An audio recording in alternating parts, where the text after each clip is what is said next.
আসসালামাইকুম dear viewers. আমলকি, এই আমলকির গুণাগুণ সম্পর্কে জানলে আপনি অবাক হয়ে যাবেন। একটা আমলকিতে 700 মিলিগ্রাম ভিটামিন সি পাওয়া যায়, যা একটা মানব দেহের জন্য 7 দিনের ভিটামিন সি তৈরি করার মতো ক্ষমতা রাখে। এটা মনে রাখতে হবে, ভিটামিন সি কিন্তু আমাদের শরীরে তৈরি হয় কিন্তু থাকে না। প্রতিদিনের ভিটামিন সি প্রতিদিন তৈরি করে নিতে হয়। তাহলে আপনি কি জানেন একজন মানুষের শরীরে কতটুকু ভিটামিন সি দরকার? দৈনিক 70 থেকে 90 মিলিগ্রাম ভিটামিন সি দরকার। মানে একটা আমলকিকে 7 ভাগ করলে যে পরিমাণ ভিটামিন সি পাওয়া যাবে এক ভাগে, ওই পরিমাণ ভিটামিন সি আপনার শরীরের প্রয়োজন।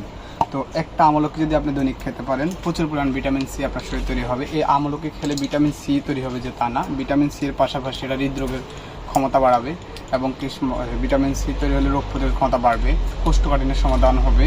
যাদের চুল পড়ে যায়, বিশেষ করে যাদের চুল পড়ে তাদের দৈনিক একটা করে আমলকি খান, চুল পড়া রোধ হবে এবং কি হজমের সহায়ক বৃদ্ধি করবে। ধন্যবাদ।